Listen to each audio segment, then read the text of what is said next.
Welcome to The Exchange, and I am your host, Dr. Jacquie Hadnot. Thank you for tuning in, and I look forward to another episode that I pray will encourage, inspire, motivate, and educate you through this broadcast. So we're going to jump right in. Again with me this week is my friend and brother, Bishop Dr. Samuel McGill. And this week he's here and we're going to switch hats just a little bit and we're going to talk about the entrepreneur side of Samuel McGill.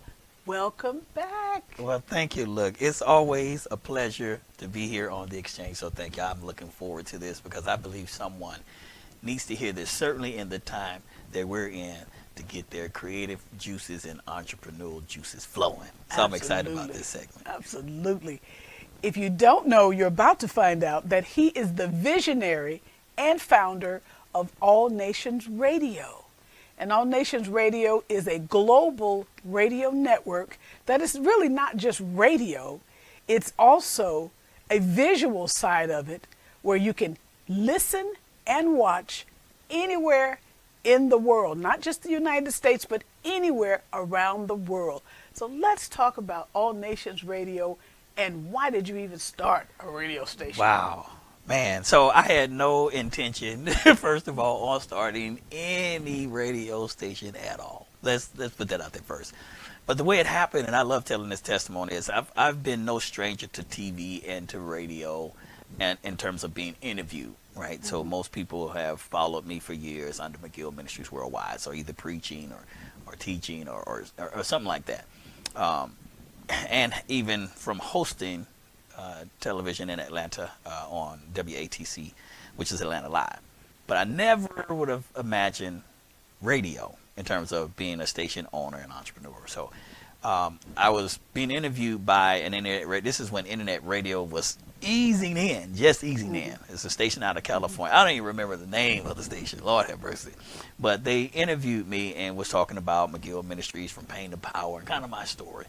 And so I can tell that in my sleep because it's not just a catchy ministry model. To me, it's what I lived. And so I had that interview with them, and the interview was powerful. And after the interview, they immediately called me back and was like, we want to give you a 30-minute radio segment. I was like, you want to give it to me? I want to take it.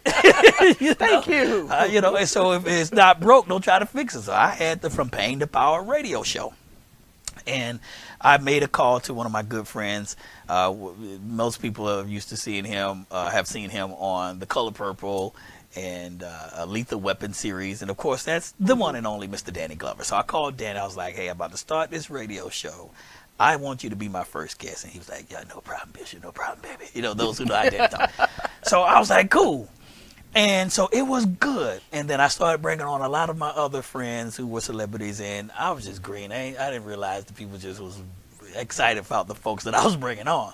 But the radio show was a success. And so they sent me, they offered me the opportunity to be on their advisory board. They wanted me to advise them how to grow their station. So I didn't have no mindset to start a station. So I was like, okay, cool. I'll teach you what I know. I'll show you what I know, which probably wasn't much, but at that point. But I had a whole lot of A-list friends, right? And so they sent me a contract like it was almost as thick as a Moby Dick novel. Wow. And the Holy Spirit spoke these words to me and said, don't sign it. He said, what I'm going to do with you is going to touch all nations. And that was the birthing of All Nations Radio. Now, I didn't have any funds to allocate towards it. So first of all, I had to do some midnight oil burning because I didn't really know a whole lot about internet radio. I didn't know what equipment you needed, the functionality behind. I didn't know anything. And I didn't have the money. But God did. But God did. And so I would just burn midnight oil, studying and reading and finding out everything. And I had enough sense to know that the Bible says if you write the vision, make it plain, so he that read may run. Though the vision tarry, wait on it, because in the end it shall surely speak and not lie. So I wrote the vision down for All Nations Radio. I did a whole PowerPoint presentation, printed it out in full color, got a 1-inch binder, put it in there real nice and neat, and I showed it to 2 people. I said, this is what God is saying, and this is what I need. And those 2 people jumped on as sponsors. After the first month, All Nations Radio was profitable enough that I didn't need the sponsors, and it was flying on its own. My first year of existence, I was nominated for a Stellar Award. The very first year. That's awesome.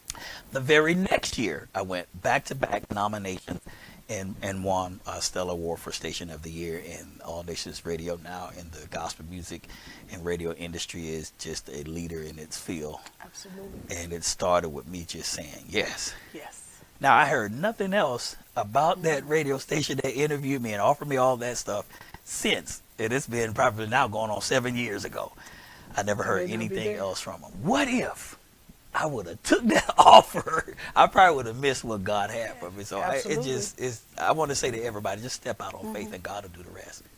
Do you believe that as entrepreneurs, and we are, that we sometimes miss God because we take the more secure side? If you had taken, like you said, the contract, we take the secure side, or we take the easy road. Yeah. And in taking the easy road, we miss what God has down the road for us. I believe this. I believe, just like God spoke to me and said, don't sign it. What I'm going to do with you is going to touch all. I believe God speaks to everyone that he tells to do. It's the fear factor that sets in, right? Because a lot of people, I could have I don't have the money to allocate towards that to stop me. But I was just so bold that this is what God told me. I put the plan together, and God, we say it all the time, that God gives the vision, he'll give the provision to meet the vision. And he did just that. And so I think that's what we have to get people around or over. Dig a tunnel and go under it. That's get over, under, or around fear. And understanding if God said it, he's going to take care of it. And God has, of all these years, I've seen stations come and go. And they do. Hallelujah. But thanks be unto God that All Nations Radio is still rolling forward. And I think it's being creative too.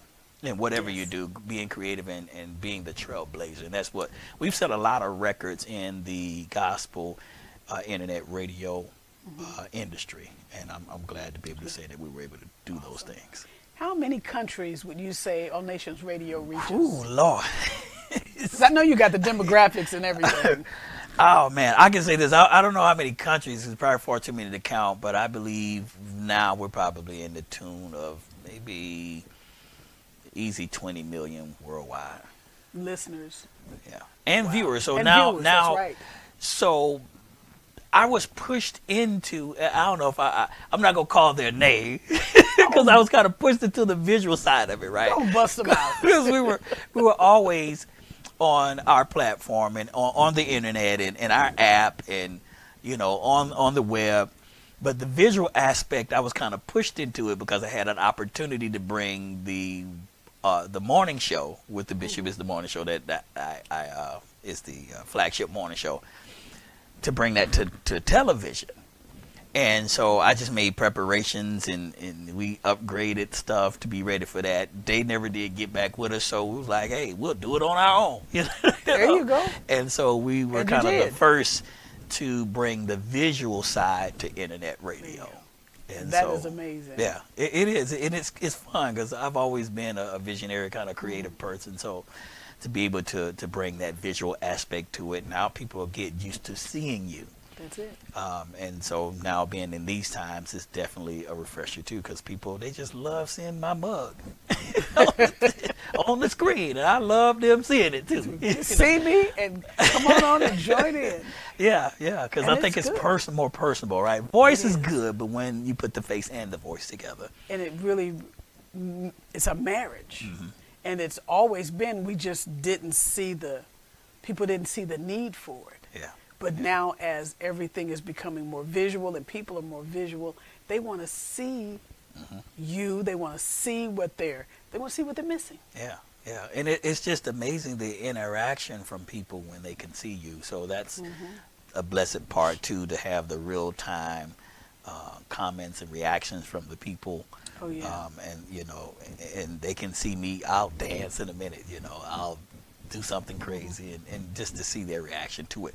And to see people in the comment section with little emojis with tears, the little tear emoji because of something the guests have said or just incredible testimonies. And it's just a blessing to tap into, and I'll never forget this. This is something I always kind of keep in the back of my head that Oprah said. Oprah said, "You're an amazing host if you can bring your guests to tears." And I've had several guests that just would bawl out crying as we were interviewing them and opening them up, and they're talking about their situations or stories or things that God had brought them through. So I must be doing something right. Doing something right. I recall you sending me an email or SMS, DMS, whatever you call that thing, and you asked me about being on the station. Yeah. And it was right during the time that I was going through my cancer journey. Wow. And I remember replying to you, and I heard God very distinctly tell me, yes. And I'm sitting there saying to God, but I got cancer. Don't you understand that? But God was basically telling me, you may have cancer, but cancer doesn't have you. Come on. And now. I want you to be on this radio station. And I sent you an email back and said, well, this is what I'm going through, and this is what I can afford. And you made it very affordable for me. Yeah, that was one of the driving things. You know, I believe that you can have many one or two ways or even both. I think for me, a lot of times, I think the first leads to the second. You can have many, M-I-N-I, or you can have many, M-A-N-Y. Yes. And the second, you know, is probably the better, because you can have a lot of people that can afford something very cost effective than have a small amount of people to do something astronomical. And so my vision with All Nations Radio is for it to literally be that. I want it to be the station that all nations listen to. Yes. And bringing all people together. And I believe, I think it's Psalms 8, ask of me and I will give you the nations as your inheritance, the end of the earth as your possession. And so that's my thing, is to bring people of all walks, colors together under the auspices of music. Yes. Because music is the universal language. I don't care. You can put whatever the ethnic group is. You could put 5 different ethnic groups in a room. Children, put on some music, and all of them are going to start dancing. Right? It's the same way with music, right? That's music touches the soul, and regardless of what your color or creed is, pain, we all experience it the same way. Right. And it could be one song, or one message, or one guest, one testimony that will minister to that hurt and bring about healing. And that's what we want the station to be. I believe it's more than just a radio station. I believe it's the people station, and I believe it's a ministry. Absolutely. And when you think about all nations, you think about the fact that we were called to go into all nations. Go. Yeah, yeah. And how can they hear except they have some type of medium, whether it be radio or television? In some places, they may not have television, but they have radio. They may not have a radio, but they have internet capabilities. So now being an internet network, you can reach these, 280 million people. Amazing. That are hearing the gospel preached. They're hearing the music. They're hearing testimonies. And it's impacting lives in such a way that you know God's going to continue to bless it, because you're not compromising to fit into the niche of the world. That's good. And because if you were to compromise and to fit into the niche of the world, God would have no reason to bless it, because it wouldn't be a vessel or a tool that he could use effectively to reach people. Yeah, I absolutely know this is God's station, because he sustains it. You know what I mean? He will sustain it. And we always, try to hold true to our vision and our mission. And our vision is that we are going to go out into all the world with nothing but the best in gospel music and Christian programming. And we're not going to compromise that. Jesus is the reason that we're doing this. And I think as we present the gospel of Jesus Christ, certainly through music, because I'm a stickler for that. And I tell a lot of the artists, how can we say it's gospel music if the gospel is not somewhere within the parameters of your music? Absolutely. And so we make sure that we do that, and we hold them accountable, because if we as preachers and orators of the gospel are held to a high account to give the accurate word, then I believe those who are in that field, and God has given that mantle and anointing to give it through music, we have to hold them accountable as well. That the music that we play It must be indeed and in fact gospel music. Gospel music. Now, let me ask you a question. I want to pivot just a little. Okay. Tell me how All Nations Radio has been able to navigate through this pandemic. Wow. I think just by staying ahead vision-wise, you know what I mean? And then too, just by having its finger on the pulse of humanity, if you will.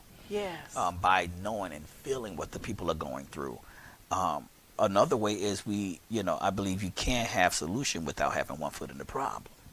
And so I believe to effectively bring people across, we have to understand what they're going through. And so I called it Jesus Cast, right? I don't know, God, it just came out of heaven, and God was like, people are hurting. So I was like, let's give away money. I got some of that money too. Let's give away money. I got lunch. Let's give away money. And it's amazing how lunch, right? Something as simple as lunch or gas money, right? Yeah. People are hurting in this pandemic, and they can't, but they're struggling to put food on the table, gas in the car, and you can just call in and listen to good gospel music, good inspirational interviews, and then you can win some free money. Sure did. Yes, and so, I believe that's how we stay alive, is by staying relevant to what's going on in today's time. Absolutely. And by staying connected to what people are going through. And I have to salute all those who love All Nations Radio, those who give during the Praise-a-thon, and we'll have another one coming up soon, but it's because of those individuals that we're able to do that. And I want to do more community outreach stuff. I want the station to be able to randomly pay someone's rent who's struggling, or buy a car for somebody. And I don't know we'll get there, as we continue to build and grow even stronger. Yeah. Baby steps. But just the passion to want to help someone, especially during these tough times. Yeah. Because let's face it, money is, that old song said, money too tight to mention. The McFadden brothers sang that song. Okay, I remember the McFadden brothers. Ain't no stopping us now. That's it. They had a song called Money Too Tight to Mention. Okay. And so in some respects, money is too tight to mention. Yeah. But just to be able to bless somebody with $20, $30, whatever it is, or pay somebody's rent, anything that you do for people right now, it matters. Yeah. And it matters because people are hurting. And for your station to be right in the center and to be a driving force, I pray that it provokes other stations to do some good works. Not just be there taking constantly, but giving back. Yeah, and my prayer is hopefully we can collaborate on some things, right? Yeah. Because there's strength in numbers. Absolutely. Right, so that's my prayer, and hopefully, some of the other station owners are listening and watching, and we'll hey, let's get together and we can do more together. But my mindset is, we're going to do something if we have to do it by ourselves. And it's because of people's generous contributions to All Nations Radio. It's not just because of me alone. I may be the face to the morning show and the owner of the station, but it is not me alone. It's all those people who love this station and who claim it as their own, that support it and that give to it, that we're able to give away money and to do what we're doing. And I have a lot of people that say, hey, I love this station. It gets me going in the morning. The morning show I look forward to it. See, and that makes a difference. So my question is right now, how come I'm not hosting a morning show? I want to host the morning show. We can work that out. Live on the TV, the Facebook, the YouTube, and all those other platforms. I want to host the morning show. So it'll be Morning Show with the Apostle. No problem. We can work that out. I just want to substitute. One day I'll be your substitute host. Okay. Okay. So you going to let me do that? We'll let my people get with your people. And your people get, however they say it. Well, yeah, we can work that out. My people go get with your people, go get with my people.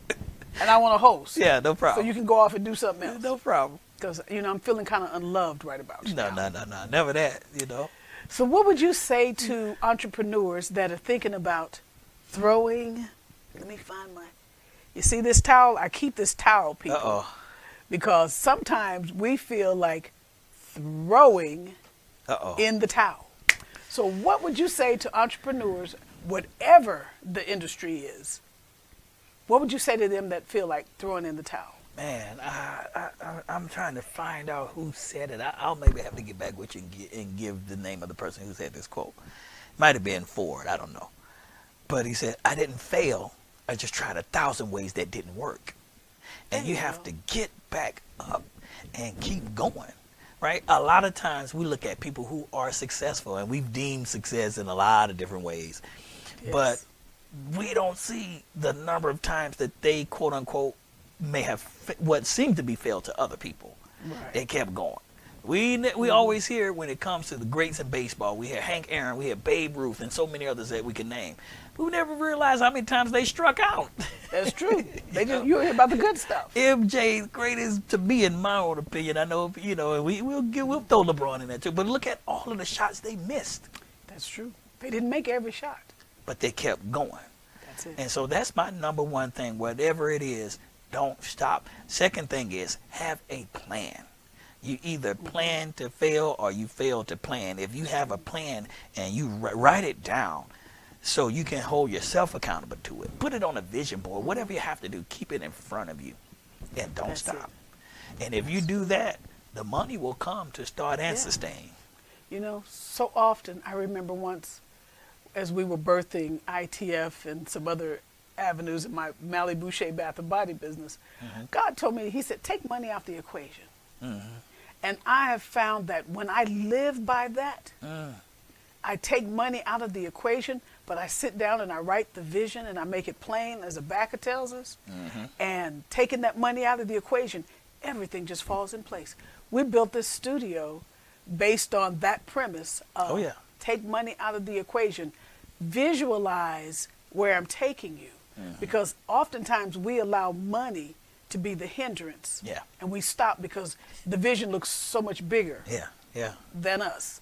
And when that vision is too big for us, we back up because what you said earlier, fear.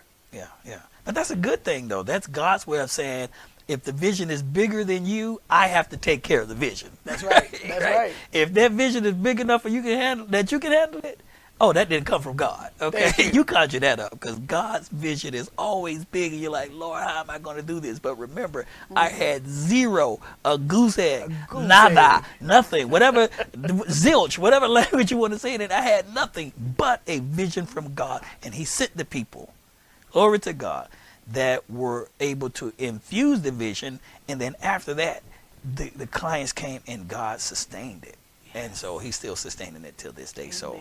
Yeah, take money out of the way, have a vision, have a plan, write it down, execute, and keep going. Whatever you do, don't stop.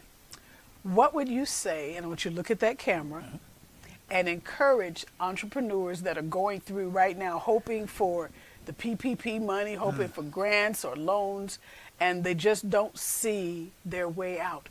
What would you say to those entrepreneurs that want to throw in the towel? I would say this. There is a PPP. Position, prayer, and praise. Come on now. If you do that and you remind God that this is His vision, then I believe the resources will come from wherever they have to come from. And a lot of times it's the test of our faith, because I've been there. I'm like, oh God, how am I going to take care of this? I need to take care of that. And God's saying, why are you worrying? And He provides every time. So I want you to do that. Make sure you position yourself. That's prayer and praise, and have your vision, and God will do it. And whatever you do, remember this. He gave you the vision. And I believe since He gave you the vision, He's going to take responsibility to make sure it don't fall.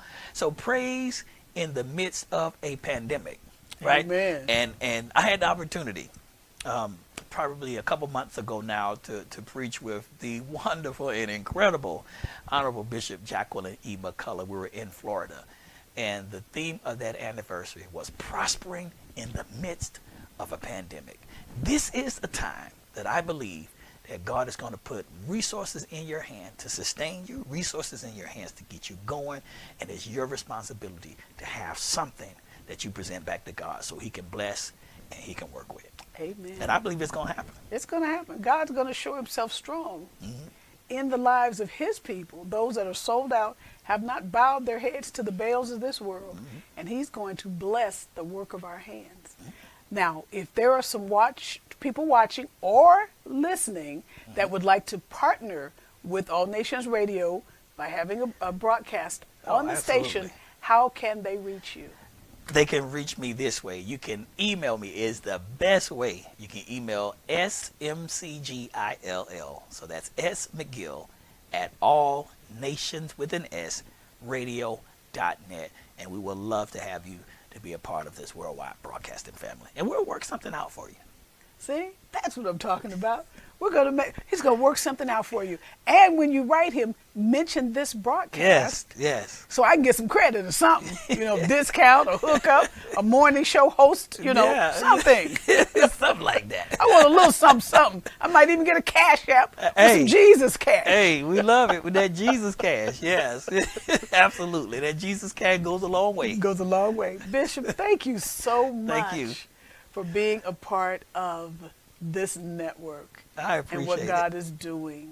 And I pray blessings over All Nations Radio, McGill Ministries worldwide, and all of the things that you have yet ahead of you. Because God has plenty of work for you to do simply because you're obedient to his voice. Thank you, Lord. Now, thank you all so much, entrepreneurs watching. I pray that this encourages you to continue to press forward. Thinking about being an entrepreneur, I pray that this encourages you to start that vision that is lying in your belly.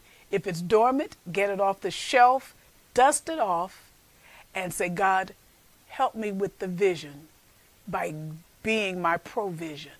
Allow God to be your provision in this season. I'll be with you again next week, right here on The Exchange, and you all be blessed of the Lord. See you next week. Bye for now.